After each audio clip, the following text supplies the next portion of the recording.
You are watching the Deadfoot Diver Podcast with Kurt, the Deadfoot Diver.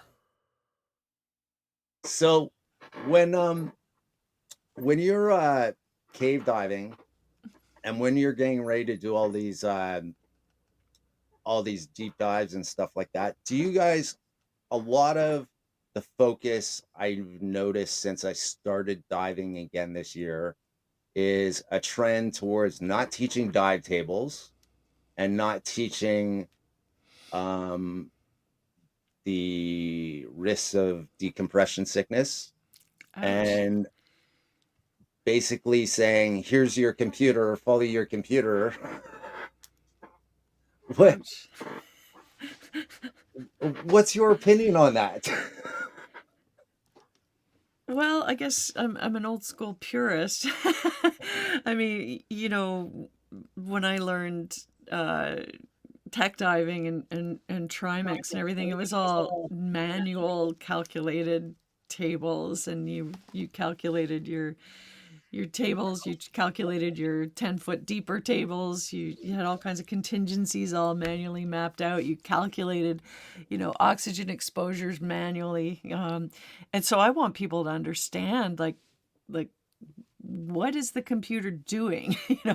Like a lot of people who get into tech diving, there's a lot of concepts that are quite foreign, whether it's your gradient factors or whatever else. And most people go, "Oh yeah, I understand gradient factors." It's just like probably not. But so I'm gonna do this lecture anyway, and hopefully make this simpler.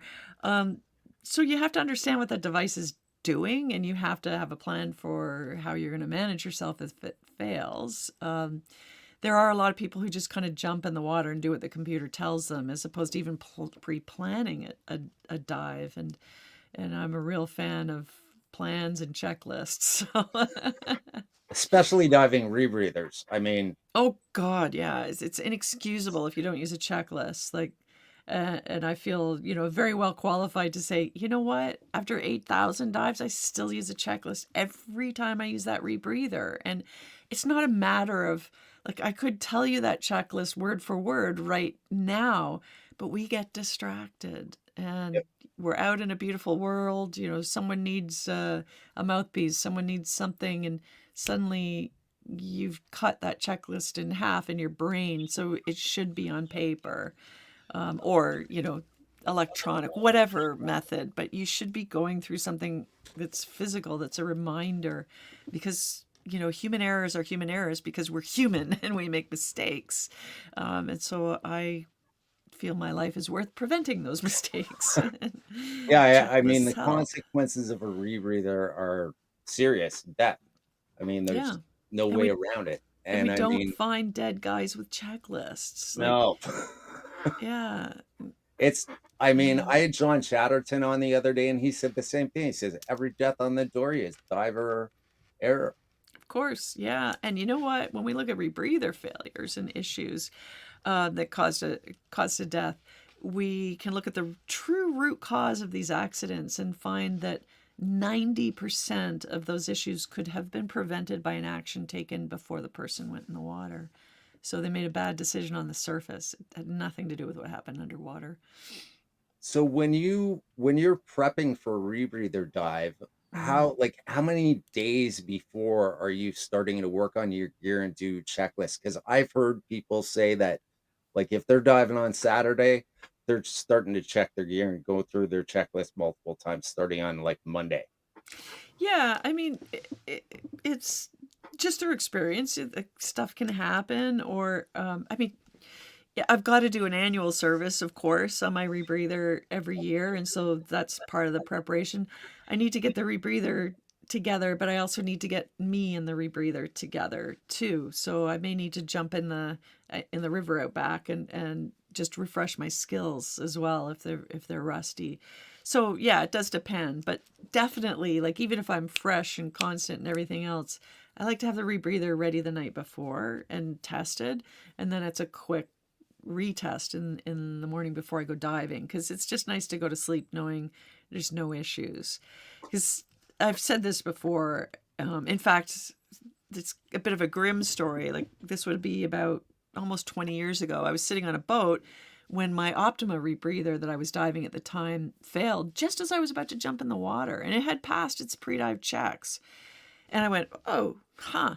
And I sat down and everyone was like, what's going on? And I said, oh, my rebreather just failed. So I'm, sorry, I'm going to be snorkeling. It's a little too close to, jump time to Yeah. deal with this. And they're like, oh, but you can run it manually.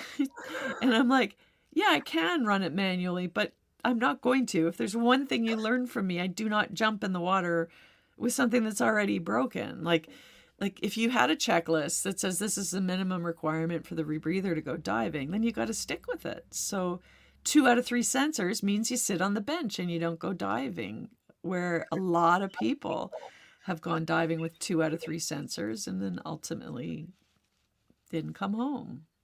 Yeah. I've talked to several people who have known of people who passed away using rebreathers.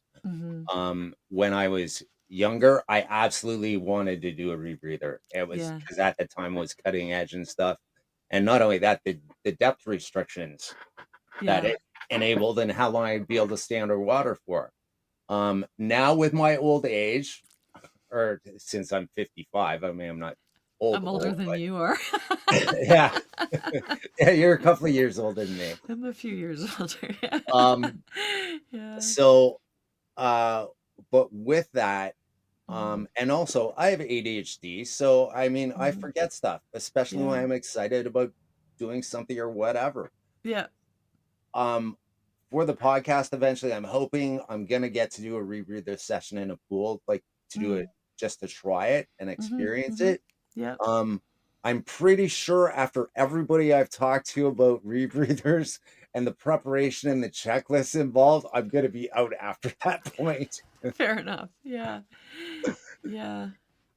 Yeah, it's So, not for everybody, and as I said before, it's a tool, and so if it's a tool that enables a type of diving that you're ready for and want to engage in, great. But yeah, it's not for everybody, and it's not needed by everybody. It's a big investment. oh yeah, they're Yeah. definitely not cheap. I Yeah. mean, even the cheapest ones I've seen going, you're looking at thousands. Yeah. Yeah. Absolutely. So, I also want to touch a bit on you actually, your ex-husband, Paul Heinarth, Hmm. another legendary cave Hmm. explorer. So, what was it like working with your spouse and the challenges of that when you're trying to do certain dives? I mean, I maybe you want to actually recount the story about when you were on the ship to the Arctic with him. Oh, to Antarctica. Yeah. Yeah. Yeah. Oh, poor Paul. Yeah, Paul gets horribly seasick, and uh, he he is also French Canadian, and so English was not his first language, and people forget that because his English seems perfect, but there's some little nuances of the language that he sometimes misses.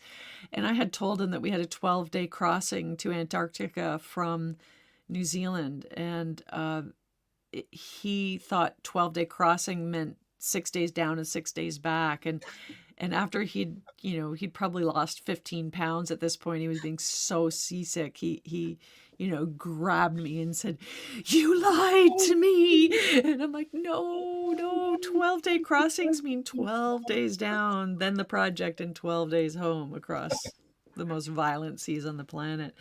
So I don't know if he ever forgave me for that. Um, but the more seriously though, the question you're asking is about diving with your partner, and that's difficult. It's extremely difficult. You may make decisions that are different with your partner, whether it's your spouse, or whether it's your child, or whether it's your dad, or someone that's incredibly close to you. You have to really think about how it may change your risk envelope. Like I remember doing an expedition dive with Paul, and he was really frustrated with the technology that we were using. It was really hard to to pilot, and he was frustrated, and he was cursing and swearing, and then we also kept getting separated because he was just having a struggle with some of this gear. And so I would get ahead of him, and then I would kind of circle back, and that was just pissing him off through frustration. But both of us were just diving with so much stuff, literally like 500-600 pounds of gear we were dragging through this cave. And I heard him cursing and swearing, and I took it very personally. Like, I thought he was mad at me for getting ahead, and I found myself, 300 feet deep on a 20-hour dive, and I'm crying, right? Oh, Because I think he's mad at me, my husband. And, was he? Maybe, I don't know. Maybe not. But the end result was, like, I found myself in this emotional state that was completely ridiculous for the task at hand. Like, I know now that you got to leave the emotions behind. You got to leave them on the surface. And maybe you can't do that with your spouse or your child or your parent or whatever. And if that's the case, then maybe you should each dive with someone else. And on that project, I came to that conclusion. I said, I think the world of you, your skills are unbelievable, and there's nobody that's more angelic in the underwater environment than he is. But I couldn't partner with him for such big dives. And it wasn't the end of our diving. I mean, even after we were divorced, I hired him for a bunch of projects for film things, and it wasn't that we couldn't dive together. It was just in those huge risk situations, it was difficult. In fact, I found it easier after we were divorced. There wasn't the emotional baggage attachment that really made the risk greater. I Yeah. could see that with the danger involved. I mean, especially having your spouse. It was funny. I interviewed Greg Hilliard the other day, and Yeah. I had him talk about diving with his spouse, Yeah. Yeah.